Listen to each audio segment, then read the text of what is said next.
संयुक्तन के द्वारा होता है। सही उत्तर क्या है? ए। जब जायांग स्त्री केसर एक दूसरे से जुड़े रहते हैं तो क्या कहते हैं? कुछ बताया था आपको कि एक स्त्री केसर ऐसे है और एक स्त्री केसर ऐसे है, एक से अधिक स्त्री केसर आपस में जुड़े हुए हैं, क्या कहोगे? क्या कहते हो?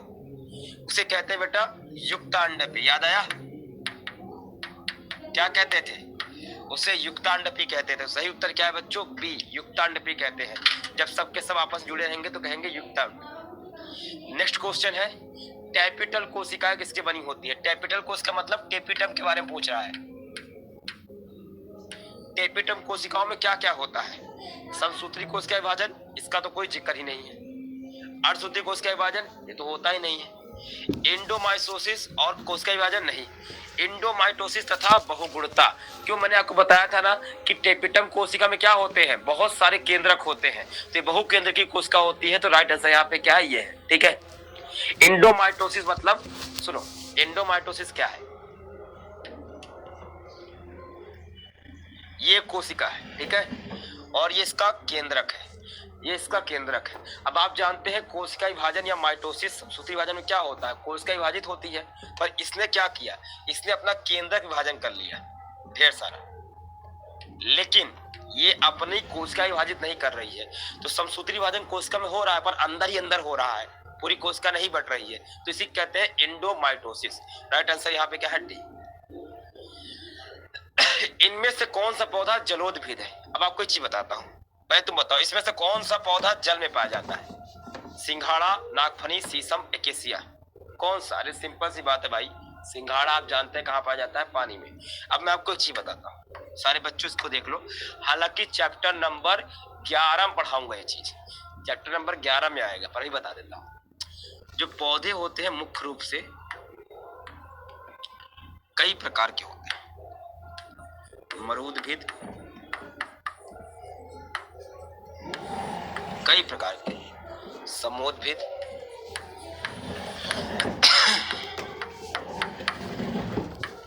और तीसरा जलोदभिद।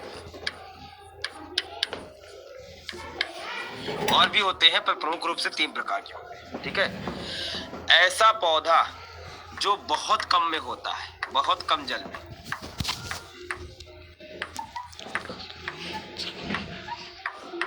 जो बहुत कम पानी में होता है, जैसे रेगिस्तान में होता है, मरुस्थल में मरूदभिद, जैसे नागफनी हो गया, बबूल हो गया, ये सब क्या होते हैं? कैक्टस हो गया, ये मरूदभिद पौधे होते हैं।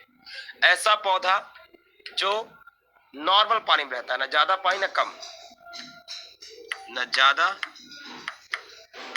और ना कम जल में, जैसे आपके घर के पास जो लगा है, मतलब नॉर्मल पानी में रहता है। जैसे आम हो गया, आपके आसपास लगी घास हो गई, गेहूं हो गया, धान हो गया, ये सब कैसे है? समोदभिद। और जो जल में पाया जाता है, ज्यादा जल यानी जल में रहता है, उसे कहते हैं जलोदभिद।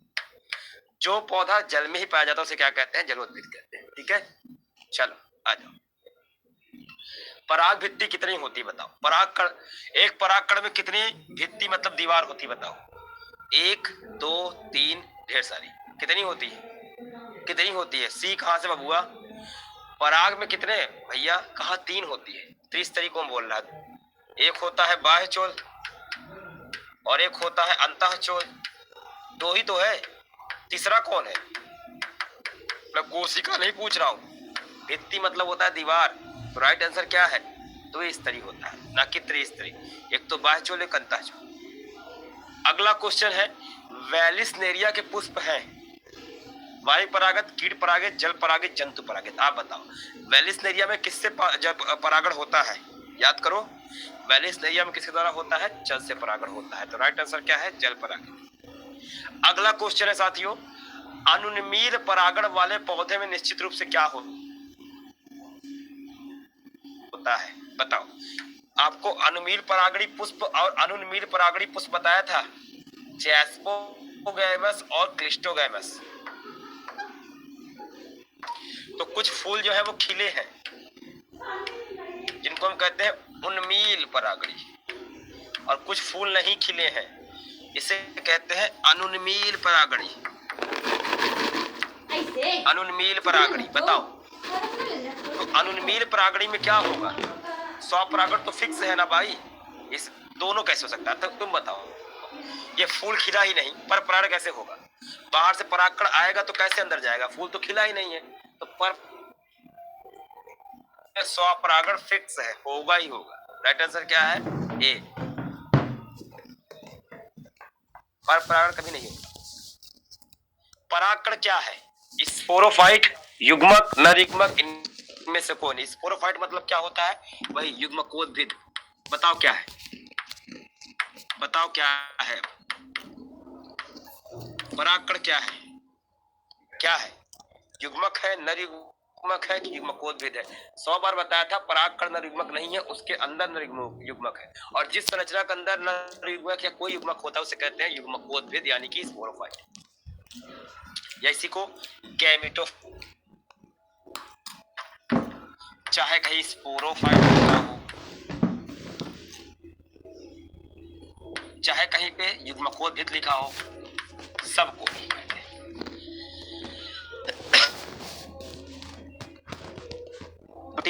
एलर्जी वाले, इनमें सभी।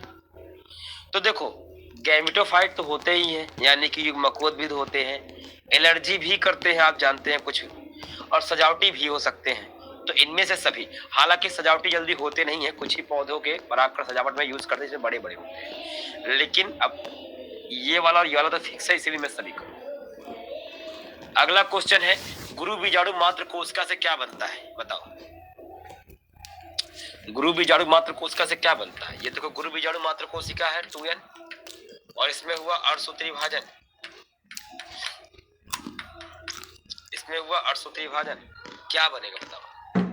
पहले क्या बनेंगे? 4 कोशिकाएं बनती हैं, इन्हें कहते हैं बच्चों क्या? गुरु बीजाणु। तो राइट आंसर क्या है? गुरु बीजाणु।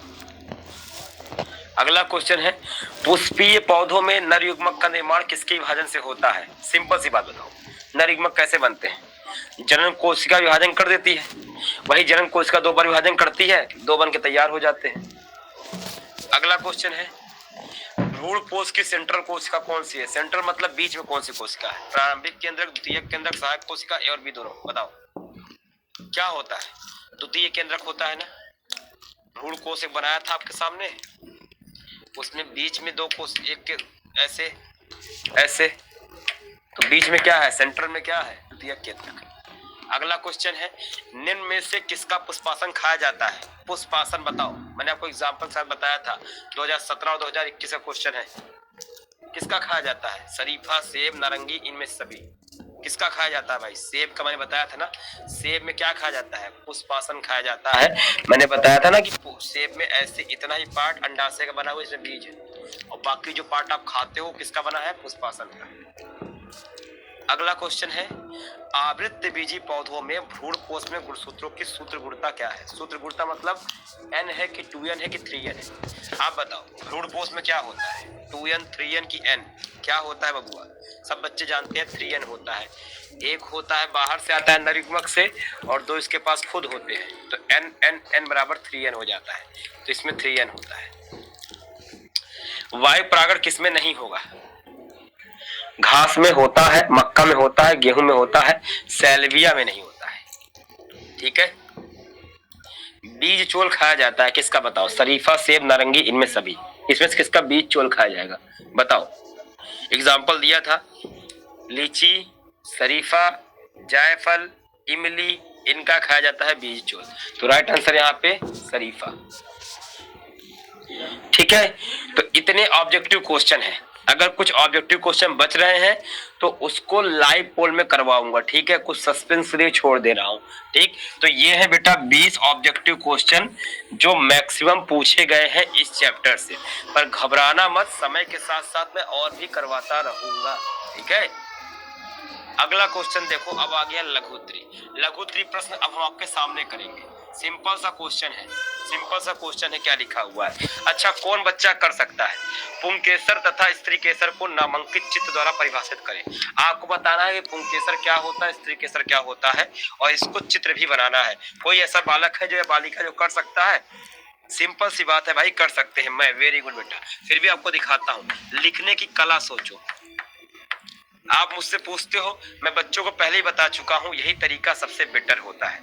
अब आप रट नहीं सकते हो, आप इतने बड़े हो कि रटने के लिए नहीं हो। आप कितना रटोगे, पूरी किताब इतनी मोटी है, कितना रटोगे? चलो भैया, आप बायोलॉजी रट लोगे, कैसे रटोगे? केमिस्ट्री कैसे रटोगे? फिजिक्स डेरिवेशन रटोगे कि न्यूमेरिकल रटोगे? न्यूमेरिकल तो आते ही नहीं, बात समझो, कैसे रटोगे?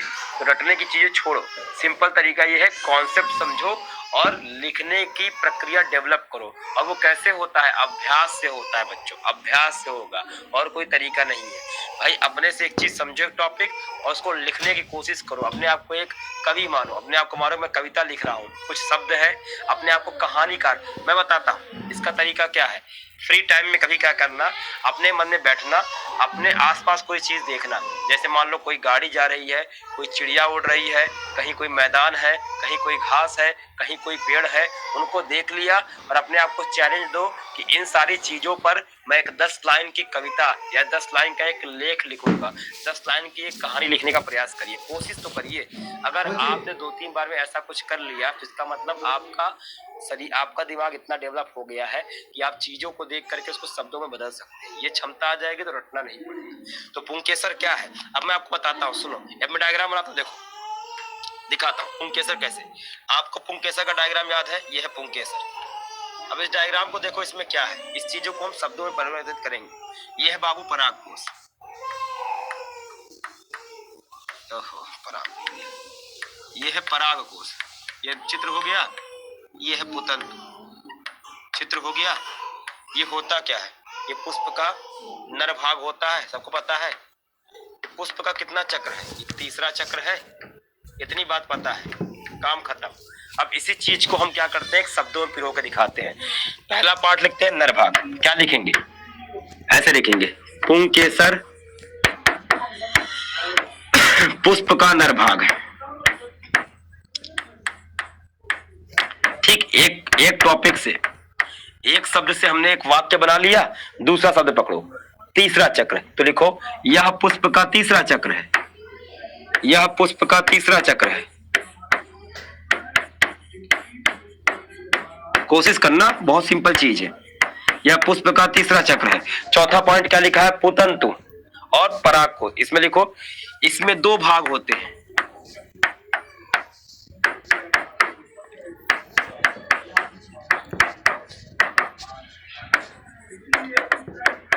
परागकोश व पुतंतु। इसमें क्या बनता है बताओ? इसमें किस चीज का निर्माण होता है? इसमें परागकण बनता है ना, सारे बच्चे जानते हैं परागकण बनता है। तो लिखो, इसमें नरयुग्मक परागकण का निर्माण। काम खत्म हो गया। इसमें नरयुग्मक परागकण का निर्माण होता है, नरयुग्मक परागकण का निर्माण होता है।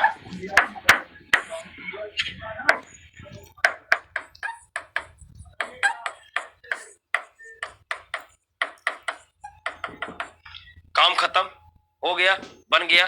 कोशिश करोगे, खुद से कोशिश करना, ठीक है?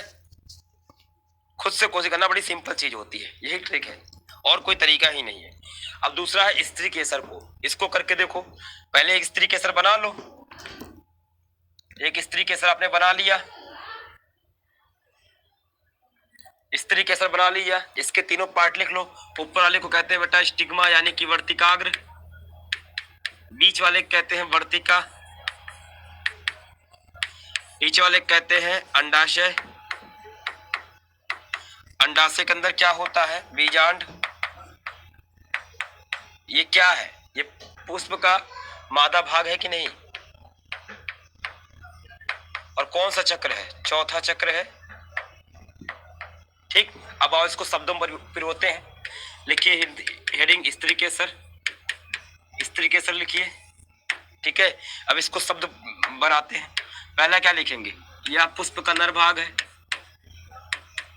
ओ सॉरी मादा भाग। यह पुष्प का मादा भाग है, वह चौथा चक्र होता है, चौथा चक्र होता है,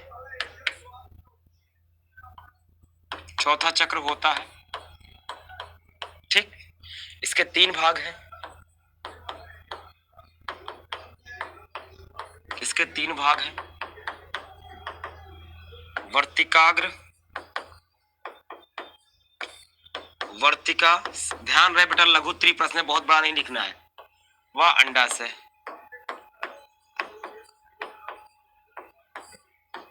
अंडाशय में बीजांड पाया जाता है,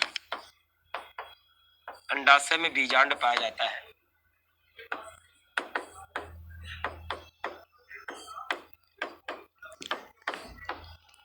पाया जाता है जो मादा युग्मक का निर्माण करता है।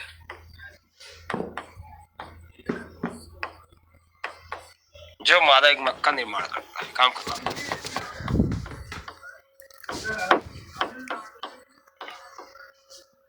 काम खत्म हो जाएगा। वेरी गुड बेटा, वेरी गुड। एक बच्चे ने लिख के दिखाया, हो जाएगा, बहुत अच्छा। अब बच्चों अगला क्वेश्चन चलते हैं, ऐसे करिएगा, पीडीएफ जाएगी, आराम से देखना। निम्नांकित को केवल नामांकित चित्र के द्वारा दर्शाएं। सिर्फ चित्र बताओ। जीवाणु में द्विखंडन, जीवाणु में द्विखंडन कैसे होता है आओ बनाते हैं। सिर्फ चित्र बनाना है, 2016 का क्वेश्चन है। एक जीवाणु बनाओ ऐसे, जीवाणु कुछ ऐसा होता है, ठीक, गोलाकार में इसे बना लेते हैं। एक जीवाणु, ठीक, एक जीवाणु, ठीक, यानी बैक्टीरिया, एक जीवाणु। द्विखंडन कैसे होता है? पहले अंदर का डीएनए डबल हो जाएगा,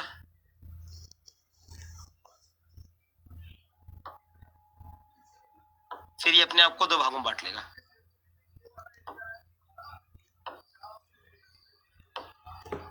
संतति कोशिका बन के तैयार। काम खत्म, बन गया। सिंपल सा क्वेश्चन। एक जीवाणु ने द्विखंडन करके दो बना लिया। पहले चैप्टर का था, मैं दूसरे में पूछा हुआ है। अगला क्वेश्चन, कदम में किसके द्वारा परागण होता है? एक लाइन में तुम बताओ। कदम में सेवन में परागण कौन करता है? कौन बताएगा? कदम में किसके द्वारा होता है? कीट के द्वारा, पिटाई करूंगा, ठीक। कदम्ब में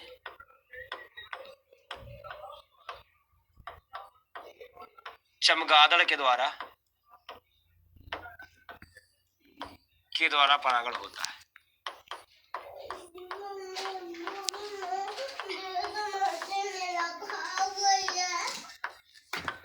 इसे क्या कहते हैं? इसे अगर चमगादड़ के द्वारा परागण हो तो क्या कहेंगे? चमगादड़ के द्वारा परागण क्या कहलाता है? क्या कहलाता है? किसी को याद है? क्या कहते हैं? कायरेप्टरोफिली। इसे कायरेप्टरोफिली कहते हैं।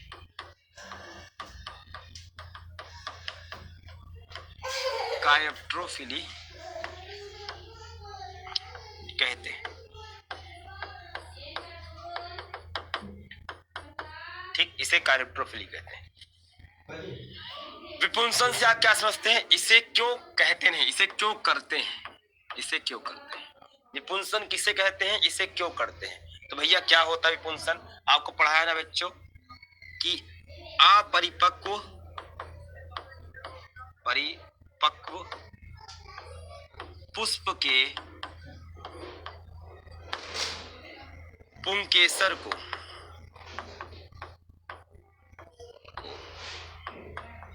काट कर हटाना,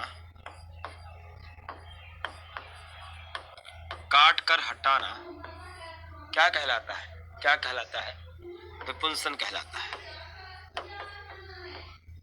विपुंसन कहलाता है। विपुंसन कहलाता है। यह कृत्रिम परागण के लिए किया जाता है। यह कृत्रिम परागण के लिए किया जाता है। यह कृत्रिम परागण के लिए किया जाता है। बस हो गया दोनों का आंसर कि जब हम पुंकेसर को काट के निकाल देते हैं इसी को विपुंसन कहते हैं। और क्यों करते हैं? क्योंकि कृत्रिम परागण हो सके। भ्रूण कोश की घटक कोशिकाओं का नाम बताइए। मतलब एक भ्रूण कोश में कौन कौन सी कोशिकाएं होती हैं? तो आप बताएंगे, सिंपल सी। पहला लिखोगे प्रतिव्यासंत कोशिका, प्रतिव्यासंत कोशिका। दूसरा है ध्रुवीय केंद्रक, या इसी को केंद्रीय कोशिका भी कहते हैं। केंद्रीय कोशिका भी कहते हैं। और तीसरा है बच्चों अंड उपकरण।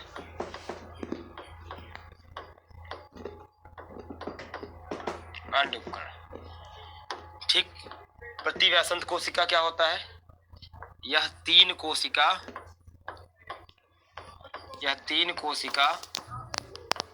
निभाग की तरफ होती है। निभाग की तरफ होती है।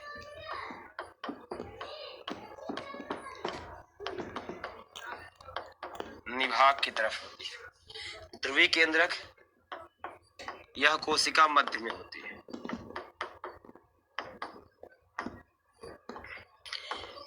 यह कोशिका मध्य में होती है। इसमें दो केंद्रक होते हैं। इसमें दो केंद्रक।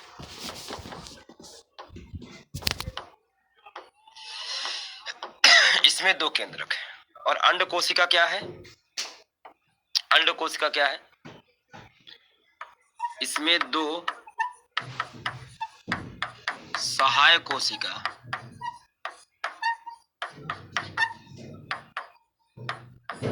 और एक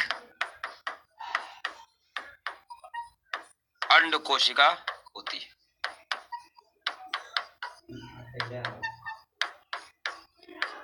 एक अंड कोशिका होती है। बस हो गया, क्लियर हो गया। आओ निम्नांकित को परिभाषित करें तथा प्रत्येक का एक उदाहरण दें। निम्नांकित को परिभाषित करें और प्रत्येक का एक उदाहरण दें। चार चीजें हैं, आप देखना। पहला क्या है, कौन बताएगा? मैंने कहा था ना, आभासी फल, असत्य फल, कूट फल, मिथ्या फल सब एक ही है। तो आभासी फल क्या है बताओ? आभासी फल क्या है? कोई बताएगा? आभासी फल किसे कहते हैं? कोई बच्चा बता सकता है? किसी को पता है? पढ़ाया है आपको? मुझे एक चीज बताओ, क्या आप एक लाइन में इसको लिख सकते हो? बड़ा सिंपल सा है ना। ऐसे फल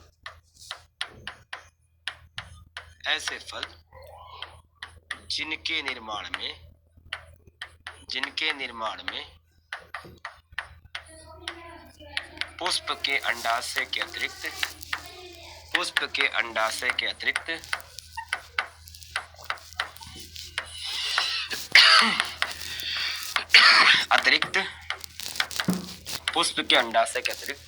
अन्य भाग भी शामिल।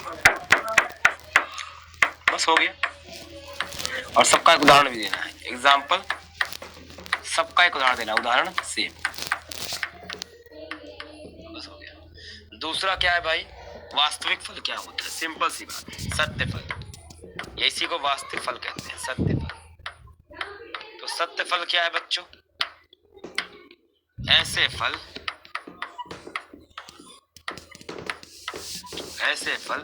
जिनके निर्माण में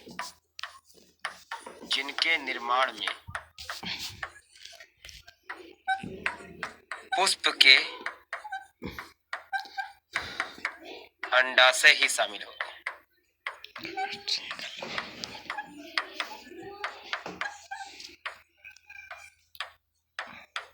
शामिल हो। उदाहरण आम। उदाहरण बच्चों क्या है? आम। सिंपल। थोड़ा राइटिंग का अगर मान लो कोई इश्यू हो तो इसलिए मैं बोल रहा हूं ताकि आप इसको सुन के भी सही कर सको। ठीक है? इतने में किसी को कोई दिक्कत तो नहीं है? इतने में किसी को दिक्कत तो नहीं है? उदाहरण बच्चों आम, किसी को कोई दिक्कत तो नहीं? ठीक। इस तरह से बेटर है कि पहले से लिख के लाओ? आप बताओ। इस तरह से बेहतर है कि अगली बार से लिख के पहले से लाओ? यही ठीक है ना? 14 नंबर वाला रॉन्ग है, देख लो भाई। 14 नंबर वाला मैंने रॉन्ग बता दिया। देखो, पुष्पी पौधों में नए युग्मक का निर्माण किसके विभाजन से होता है? कोशिका नर युग्मक की बात। हाँ, लघु बीजाणु जनन कोशिका।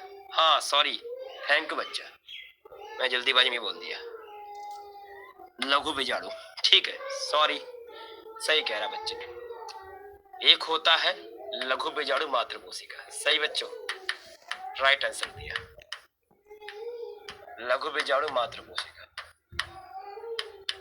थैंक यू बच्चों जिसने बताया उसको करेक्ट करने।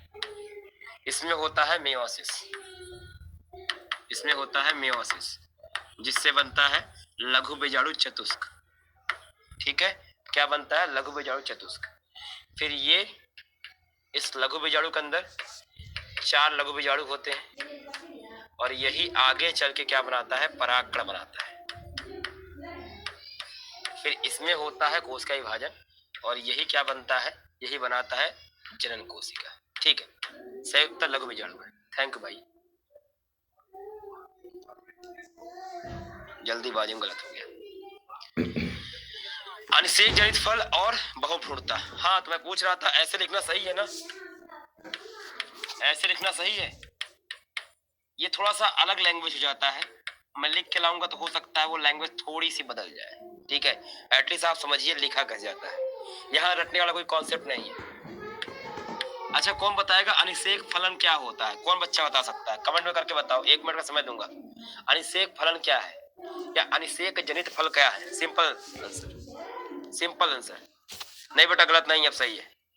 आपकी किताबों में हो सकता है गलत लिखा हो। बिना निषेचन के क्या बने? फल।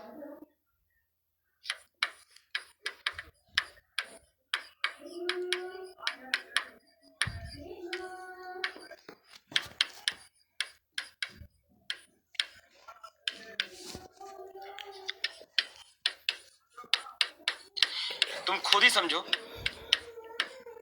अगर उदाहरण क्या है बेटा? केला। अगर इसमें से जिसको 14 नंबर अभी गलत लग रहा है, मैं फिर से कंफर्म करता हूं, तुम खुद सोचो, कायिक कोशिका तो बनेगा नहीं, पराग मात्र कोशिका से ही बनता है, पहला तो गलत हो गया। जनन कोशिका में विभाजन से कैसे बनेगा भाई? भैया सुनो, नर युग्मक जनन कोशिका विभाजन से नहीं बनता है। जनन कोशिका विभाजन होता है तो नर युग्मक 2 हो जाते हैं, ये होता है। जनन कोशिका विभाजन से 2 बन जाते हैं। पर ये पहला वाला कैसे बनता है? ये पहला वाला बनता है लघु बीजाणु जनन से। ठीक, लघु बीजाणु से। ठीक है, इसलिए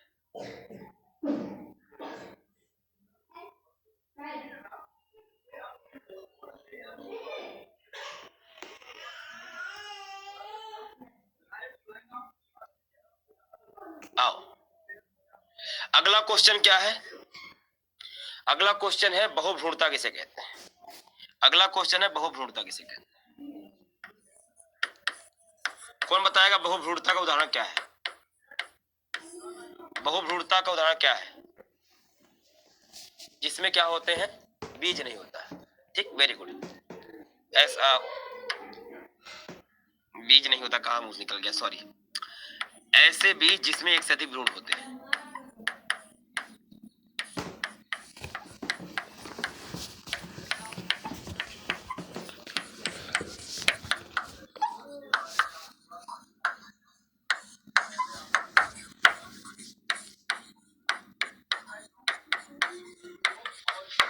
एक से अधिक भ्रूण होते हैं। उदाहरण क्या है बेटा इसका? आम। आम लेते हैं, इसका उदाहरण क्या है बच्चों? आम। संतरा। चलो अगले क्वेश्चन पर आते हैं। बीजांड को परिभाषित करें। बीजांड क्या होता है बताओ? बीजांड क्या है? बीजांड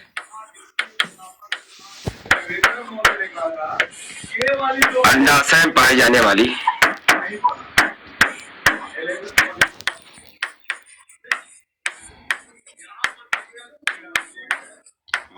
संरचना है।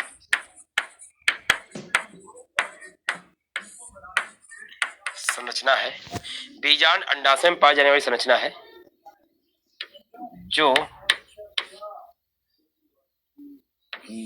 निषेचन के बाद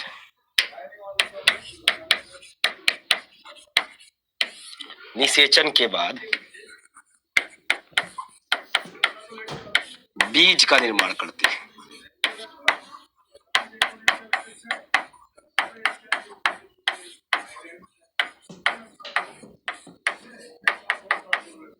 ठीक, बस।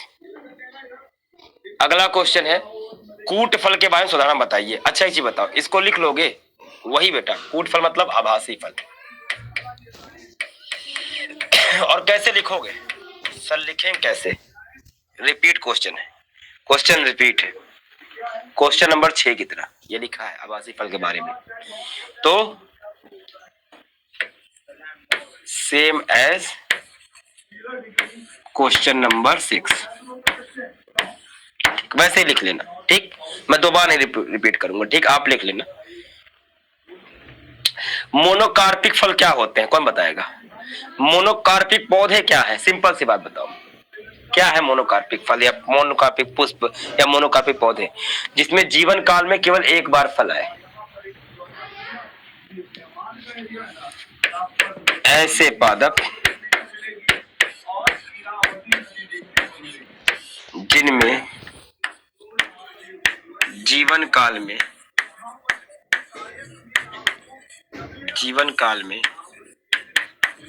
केवल एक बार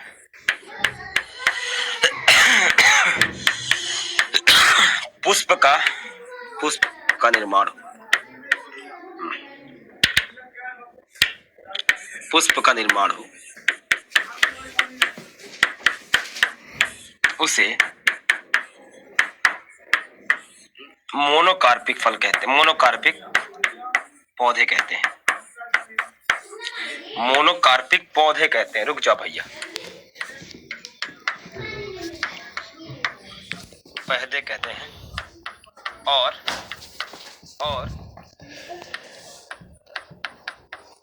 ऐसे पौधे के फल, ऐसे पादप के फल मोनोकार्पिक फल कहलाते हैं। बस हो गया। तो मोनोकार्पिक पौधों के ही फल को हम मोनोकार्पिक पौधों के ही फल को मोनोकार्पिक फल कहते हैं, मोनोकार्पिक फल कहते हैं।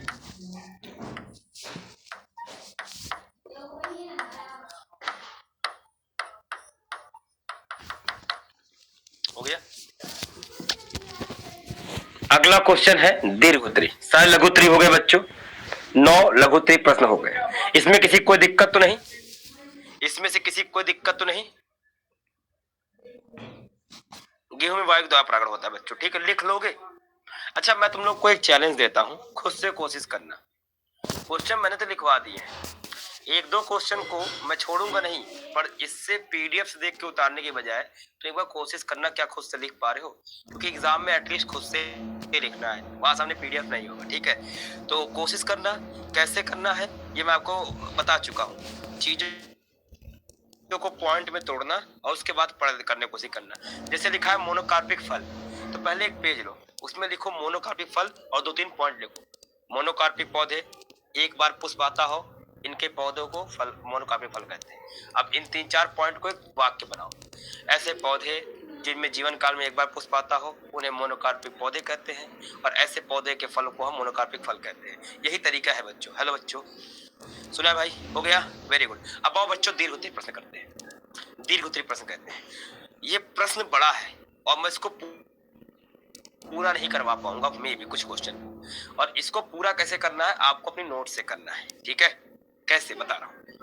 पर परागण को परिभाषित करिए। पर परागण के लिए विभिन्न अभिकर्मों को लिखें। पर परागण किसके द्वारा होता है? बड़ा ही स्वीट सा क्वेश्चन है। देखो, पहले तो लिखो पर परागण क्या है। पहले तो लिखो पर परागण होता क्या है, इसके बारे में लिखते हैं।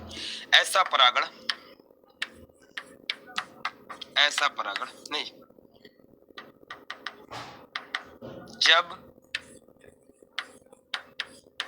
एक पुष्प के परागकण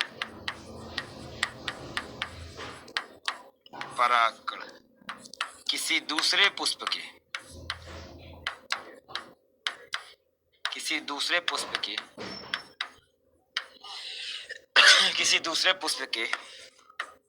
परागकण किसी दूसरे पुष्प के वर्तिकाग्र पर जाए तो इस घटना को या इस परागण को पर परागण कहते हैं। इसे क्या कहते हैं? पर परागण कहते हैं। कितने प्रकार का होता है? 2 प्रकार का। यह 2 प्रकार का होता है। यह दो प्रकार का होता है।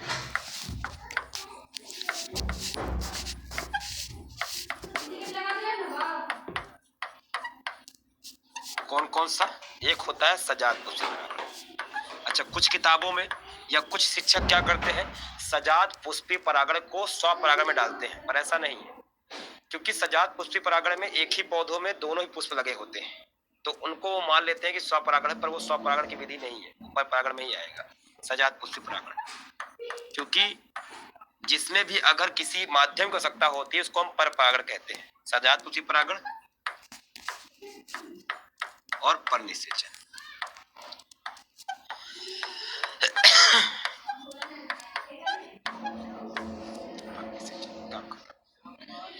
अगला पॉइंट, पर परागण के विभिन्न अपकर्मों का नाम लिखिए। अब देखो ये बड़ा है, ये दीर्घोत्तरी प्रश्न है बच्चों, लघुत्तरी नहीं है, एक लाइन में नहीं हो पाएगा। इसमें क्या लिखोगे, पर परागण हेतु किसी माध्यम की आवश्यकता होती है।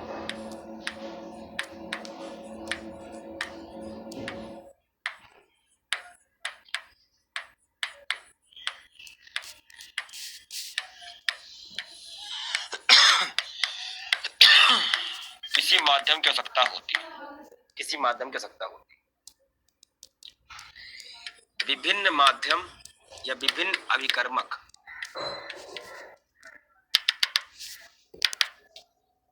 विभिन्न प्रकार के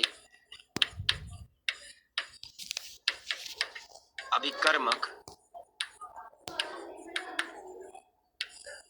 निम्नलिखित है।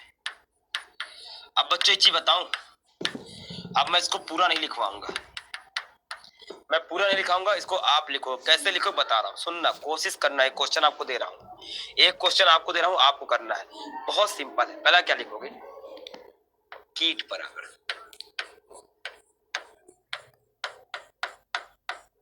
मैं इसमें हिंट दे रहा हूं कि आपको लिखना क्या है, शब्द आप बनाना। क्या बताओ लिखोगे, कीट परागण कैसे होता है? ऐसे पुष्प कैसे होंगे, रंगीन, सुगंध युक्त,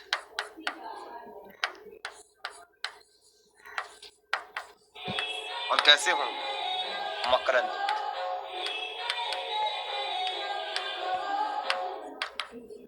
इसमें ये सब होता है, ठीक, इसमें सब पाया जाता है। ठीक, दूसरी बात, सर्वाधिक कीट परागण, सबको मैंने लिखवाया ना, सर्वाधिक कीट परागण मधुमक्खी द्वारा होता है।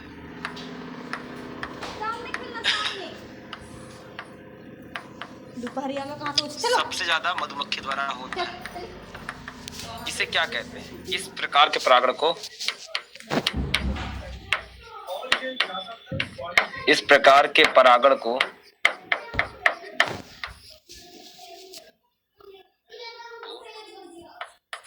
क्या कहेंगे, एंटिमोफिली कहते हैं, एंटिमोफिली कहते हैं। हो गया,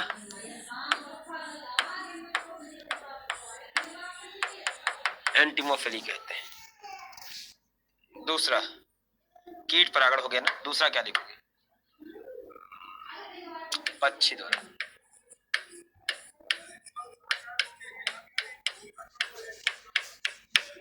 पक्षी द्वारा परागण क्या बताओगे, पुष्प बड़े, रंगीन, मकरंद युक्त,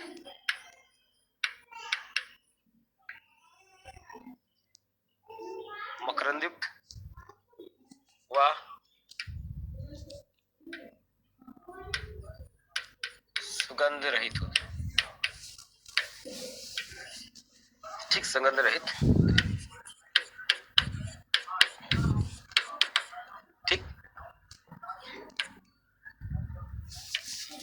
ऐसे पुष्प, ऐसे परागण को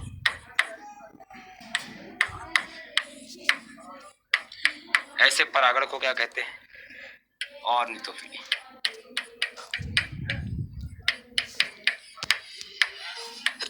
ऑर्निथोफिली कहते हैं। गया। और किसी द्वारा होगा बताओ, पक्षी द्वारा हो क्या कहेंगे, और किसे कर लें? चमगादड़ द्वारा। ये क्वेश्चन मैं लिख के दिखा रहा हूँ, बाकी मैं आपको करवाऊंगा एक दो क्वेश्चन। चमगादड़ द्वारा क्या लिखोगे? पुष्प रंगहीन सुगंध युक्त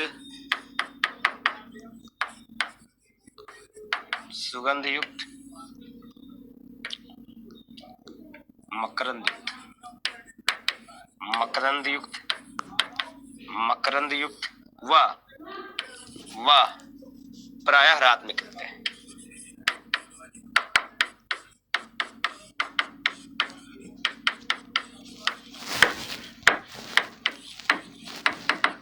इसे काइप्ट्रोफिली कहते हैं।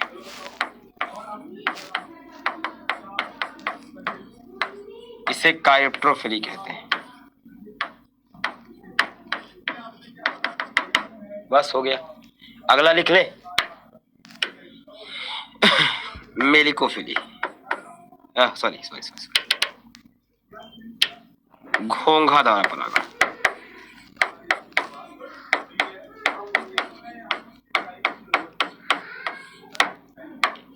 पुष्प ठीक प्रायः बरसात में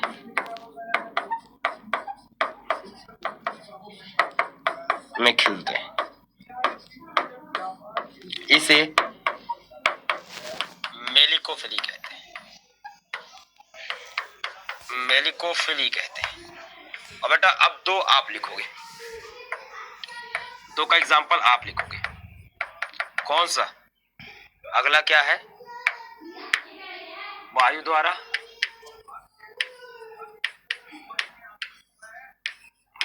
परागण आप लिख लेंगे। क्या क्या होता है आप बताएंगे, होमवर्क है आपका आज का। पुष्प कैसे होते हैं, छोटे होते हैं, बड़े होते हैं, रंग होता है कि नहीं, मकरंद होता है कि नहीं, आप इसको लिखिएगा। जल द्वारा मैं बता रहा हूं,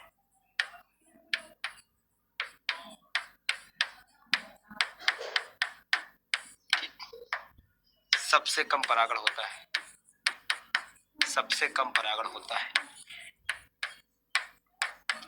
सबसे कम परागण होता है और सबसे कम परागण होता है और केवल 30 प्रजाति ही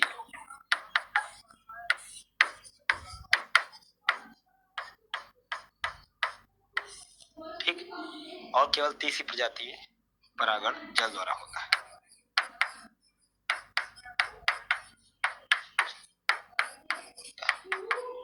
इसे हाइड्रोफिली कहते हैं।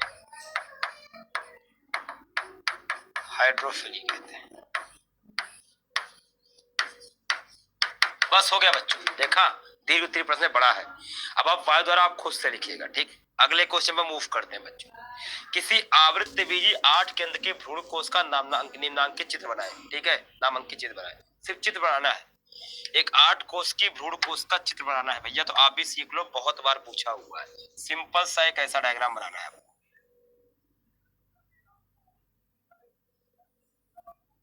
ठीक, एक चीज बनाना है सिंपल सा।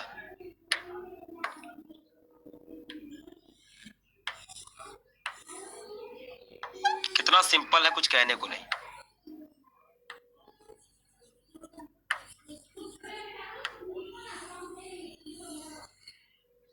ठीक है,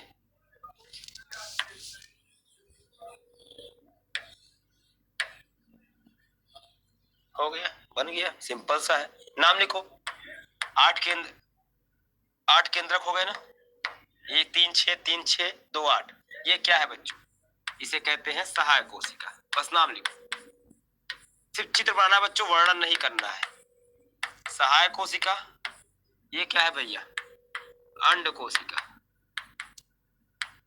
ये है अंड कोशिका। ठीक, ये जो धागे जैसा निकला है ये क्या है? तंतुरूप समुच्चय।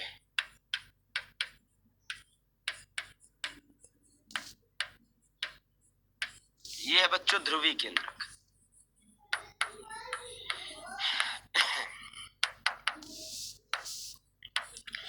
क्या है बच्चों, कौन बताएगा? इन्हें क्या कहते हैं? ये निभाग की तरफ 3 कोशिकाएं क्या कहलाती है, कौन बताएगा? क्या कहते हैं इसको? निभाग की तरफ 3 कोशिकाएं क्या कहलाती हैं? सहायक ट्राई करूंगा तो वो क्या है?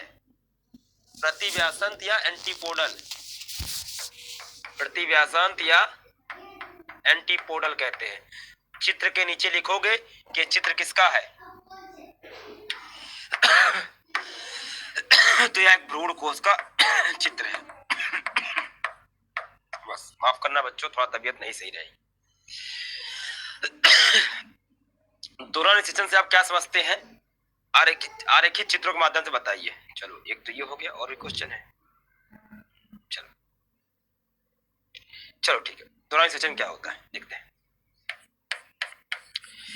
देखो पुष्पी पादप में, भैया सही बता रहा हूँ, थोड़ा टाइम लगेगा आपको, 5 मिनट क्लास में और रुकना पड़ेगा, क्योंकि आपकी 5 मिनट की जो वो है ना कि फॉरेस्ट कर लेंगे, मजा आ जाएगा। आप 5 मिनट के चक्कर में अपना सब बिगाड़ दोगे। आपकी मैथ की क्लास से पहले छोड़ दूंगा, पक्का है। पुष्पी पादप में आपके लिए कर रहा हूँ कि खुद से लिख रहा हूँ, तो थोड़ा अप्रिशिएट करिए इस बात को। अब मतलब मुझे मत बोलो कि आप बहुत अच्छा काम कर रहे हैं, बस अपना वेट करो, बस मैं कर रहा हूँ, ठीक? थोड़ा सा पेशेंस रखो। पुष्पी पादप में निषेचन को दोहरा निषेचन कहते हैं। निषेचन कहते हैं, दोहरा निषेचन कहते हैं।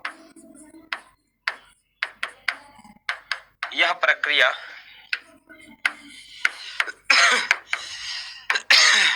परागण के बाद होती है।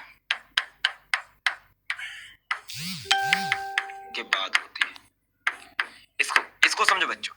जब भी किसी चीज का भैया क्या पूछा जाए, प्रक्रिया पूछा जाए, तो सबसे पहली बात यह है कि आप इसको पॉइंट में लिखेंगे। कैसे लिखेंगे? इस प्रक्रिया के निम्नलिखित चरण हैं, या इस प्रक्रिया में निम्नलिखित घटनाएं होती हैं, ऐसे लिखते हैं। इसको पॉइंट वाइज लिखेंगे, घटनाएं होती हैं। कैसे? इसको पॉइंट वाइज लिखेंगे बच्चों। कैसे? पहला पॉइंट पॉइंट मतलब ऐसे बस बना लो। क्या लिखोगे? सर्वप्रथम परागकण वर्तिकाग्र पर पहुंचता है, पर पहुंचकर इसमें जनन कोशिका में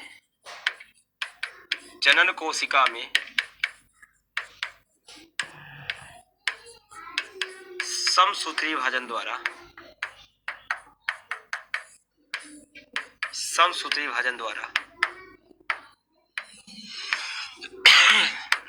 दो जनन कोशिका का निर्माण होता है।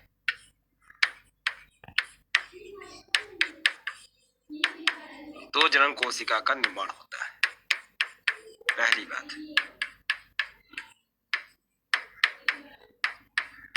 दो जनन कोशिका का निर्माण होता है, पहली बात। दूसरा पॉइंट, हमेशा पॉइंट में लिखना बेटा, बड़ी चीज है। परागकण से एक पराग नलिका का निर्माण होता है।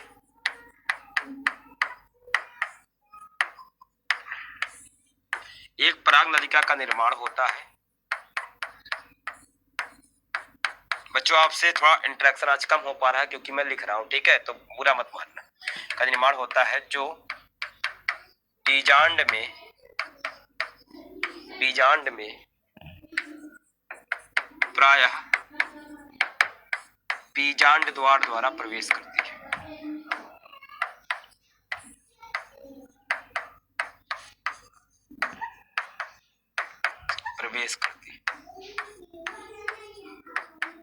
ठीक, इसे दिशा निर्देशन का काम, भैया मतलब इसकी दिशा किधर होगी ये कौन बताता है? दिशा निर्देशन का कार्य तंतुरूप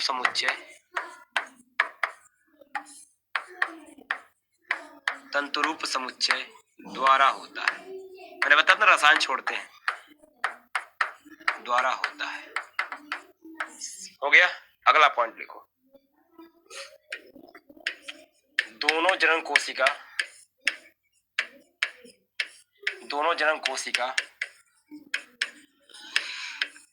बीजांड द्वारा, सॉरी पराग नली द्वारा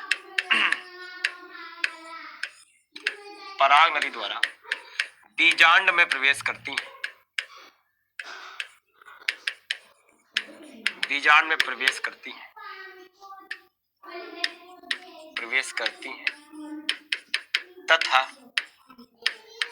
तथा यह करती है, अच्छा तथा करती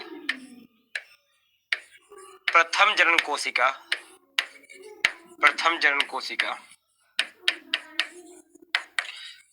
कोशिका क्या करेगी, अंड कोशिका से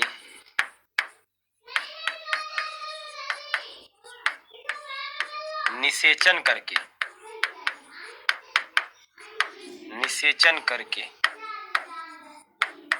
युग्मनज का निर्माण करती है।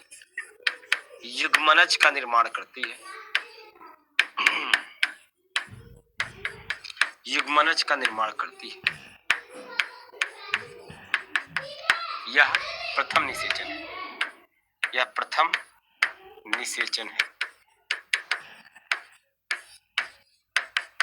ठीक। द्वितीय जनन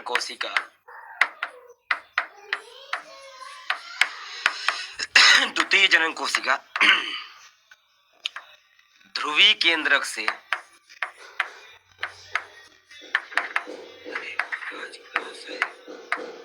निषेचन करके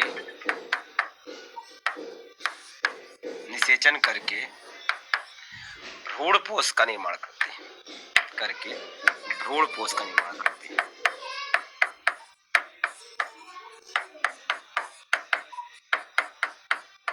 बस हो गया। इसे त्रिसंलयन भी कहते हैं।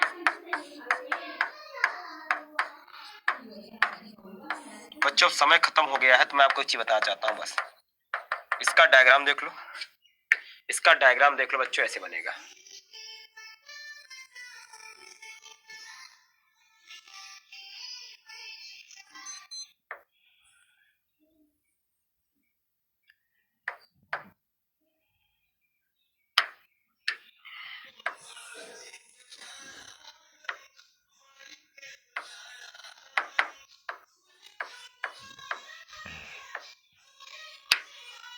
कुछ इस प्रकार से।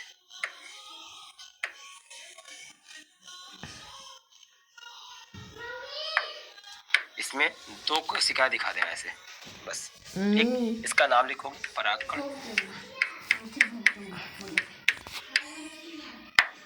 ये क्या है, पराग नली। ये क्या है बच्चों, जनन कोशिका। ये क्या है बच्चों, भ्रूणकोश। ऐसे दिखा दो बस। डायग्राम किसका है, डायग्राम नीचे लिखना, दोहरा निषेचन। अब बच्चों एक चीज बताता हूँ, क्योंकि समय खत्म हो गया लिखने में, तो मैं दो चीज बताना चाहूंगा। ठीक है, इसको देख लेना। ये क्वेश्चन सेम पिछला है, पुष्पी पौधों में निषेचन क्रिया का वर्णन करें, same as question number 3, same वैसे लिखना है जैसे भी लिखा है। और एक दिक्कत यह है कि समय खत्म हो गया। एक लास्ट क्वेश्चन है, 20 से आप क्या समझते हैं, किसी एक बीज के निर्माण प्रक्रिया का वर्णन करें। इसका आंसर अभी लिख नहीं रहा हूं, पर आपके पीडीएफ में लिखा रहेगा, आपके क्लास के बाद लिख दे रहा हूं। ठीक है, तो अभी लिखता हूं बच्चों। ठीक है, तो आज हमने सारे पीवाईक्यू देख लिए, ऑब्जेक्टिव और सब्जेक्टिव। ठीक है, प्लीज को देखना, क्लास थोड़ा जल्दीबाजी करनी पड़ रही है क्योंकि समय खत्म हो गया है। होमवर्क आज नहीं देते हैं, बस ये करना है कि आपको सारे क्वेश्चन लिखने हैं, जितना भी देखा उसको लिखना है अपने पास। ठीक है, कल से बेटा मानव जनन स्टार्ट होगा, चैप्टर खत्म, ऑफिशियली चैप्टर खत्म। इसका माइंड मैप कल दे दूंगा, कैसे पूरा चैप्टर माइंड मैप है। बाकी क्लास करिए, मिलते हैं बच्चों अगली क्लास में। ठीक है, आज की क्लास को तरह रखते हैं। सभी साथियों को धन्यवाद, जुड़े रहिए हमारे साथ।